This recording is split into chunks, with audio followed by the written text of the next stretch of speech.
नाज़रीन, इस वक्त एक ब्रेकिंग न्यूज़ आ रही है कि यमन ने सऊदी अरब जाते हुए इसराइली बहरी जहाज को निशाना बनाया है और रेड सी के अंदर ये वाकया पेश आया है। इस यमन जो कि एक छोटा मुल्क है, लेकिन उसने आधी दुनिया से टक्कर ली हुई है और उसने इस बात को साबित किया है कि जो फ़लस्तीन के मुसलमान हैं, गजा के जो मुसलमान हैं, वो उनके साथ हैं। इस बारे में जब भी बाबुल मंदब से अमरीकी, बरतानवी या इसराइली जहाज, बहरी जहाज जहां से गुजरते हैं, तो यमन उनको फौरी तौर पर निशाना बनाता है और यमन ने ये बात साबित की है और मुसलसल गजा के मुसलमानों की हमायत जारी रखे हुए है। इस बारे में जो है इंटरनेशनल मीडिया वो बार बार बता रहा है कि यमन जो है वो मुसलसल रेड सी के अंदर इसराइल को टफ टाइम दिए हुए है। A missile attack by Yemen Houthi rebel damage a ship in the Red Sea on Monday. Authorities said the latest assault in their campaign against shipping in the crucial maritime route. तो पूरे root को Yemen ने जो है वो अपनी निशाने पे रखा हुआ है। जैसे जैसे ही कोई ऐसा शिप वहां से गुजरता है जिसका ताल्लुक इसराइल के साथ किसी के तौर पर हो, अगर उनका क्रू इसराइलियन हो या इसराइल की किसी भी कंपनी का माल बरदार जहाज हो, तो यमन वाले उसको फौरी तौर पर यमन हौसी बागी जिनको कहते हैं वो फौरी तौर पर निशाना बनाते हैं। असल में जो यमन है वो एक अलग अपनी अनोखी हैसियत लेके दुनिया के नक्शे पे उभरा है। उसने ये साबित किया है कि जो है वो किसी तौर पर भी वो किसी बड़ी ताकत से नहीं डरते।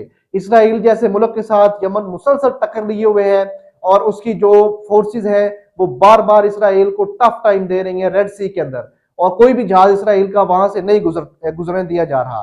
इस बारे में इंटरनेशनल मीडिया जो है, एसोसिएटेड प्रेस जो कि बहुत बड़ा इदारा है, उसने रिपोर्ट किया है the attack happened off the coast of Mocha, Yemen. The British military's United Kingdom Maritime Trade Operations Center said the ship was damaged in the attack.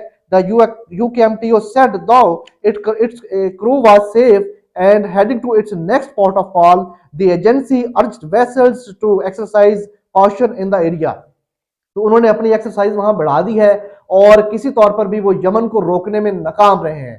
Yemen को जो है वो अमेरिकन ने इंसेंटिव देने की कोशिश की है, उनको रिश्वत देने की कोशिश की है और उनको इस तरह से कि वो किसी तौर पर अमेरिका के साथ किसी तौर पर भी ताउन करें, और इसलिए उनको इंसेंटिव और ऑफर्स की जा रही हैं कि वो रेड सी के अंदर जो उन्होंने ब्लॉकेज कायम की हुई है, जो बार बार इसराइलियन अमेरिकन जहाजों को वो निशाना बना रहे हैं, वो ऐसा ना करें। तो इस बारे में मीडिया ने रिपोर्ट की है और इस बात की तस्दीक हो गई है कि अमेरिका उनको इन्वेस्टमेंट कर रहा है, यमन को जो है वो लालच दे रहा है कि किसी तौर पर वो उनके साथ सेटल हो जाए। अब अगर यमन चाहे तो यहां से लाखों खरबों रुपए कमा सकता है, क्योंकि वो उन्होंने अपनी पावर शो की है। जिस तरह ईरान ने इसराइल पर अटैक किया था और उन्होंने अपनी पावर शो की और सारी दुनिया जो है वो ईरान से ड्रोन्स और उनके जो है वो टेक्नोलॉजी लेना चाह रहा है। इसी तरह अब जब यमन ने उनकी ब्लॉकेज की है, रेड सी के अंदर अपने आप को बनवाया है, तो जो अमेरिका है वो उसको खरीदने के दर पे है कि उनको इस जंग से बाज रखा जाए।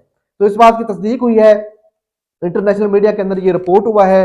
मेडिटेयर्स have conveyed message from the US to the Iranian backed Houthi rebels in the Yemen, offering incentive including lifting the blockade of Sanaa and Hodeidah and accelerating peace talks in the return for the group halting its attacks in the Red Sea. The national की ये report है कि वो red सी के अंदर जहां पे बहुत ज्यादा रेजिस्टेंस यमन कर रहा है, उसको किसी तौर पर भी रोका जाए और उनके ऊपर इन्वेस्टमेंट की जाए और उनको इस चीज से बाज रखा जाए कि वो इसराइली तैयारे और अमेरिकन बरतानवी जहाजों को वहां से गुजरने दें। लेकिन यमन ने ऐसा करने से इनकार कर दिया। यमन ये कहता है कि हम फलस्तीन के मुसलमानों के साथ हैं, फलस्तीन की आजादी तक ये जंग जारी रहेगी। इस तरह इब्राहिम राइसी ने जो अपनी स्टेटमेंट रिकॉर्ड किया, लेटेस्ट बयान जो ईरान की तरफ से आया है, उन्होंने भी यमन की हमायत की है और ये कहा है कि फलस्तीन की आजादी तक ये जंग इसी तरह जारी रहेगी और मशरिक वुस्ता में अमन कायम नहीं हो सकता जब तक फलस्तीन की आजादी मुमकिन ना हो। तो इस तरह की मालूमाती वीडियोस देखने के लिए मेरे चैनल को सब्सक्राइब करें और वीडियो को लाइक करें और बेल आइकन को प्रेस करें ताकि आप तक बर वक्त मेरी मालूमाती वीडियोस पहुंच सकें। Thank you so much.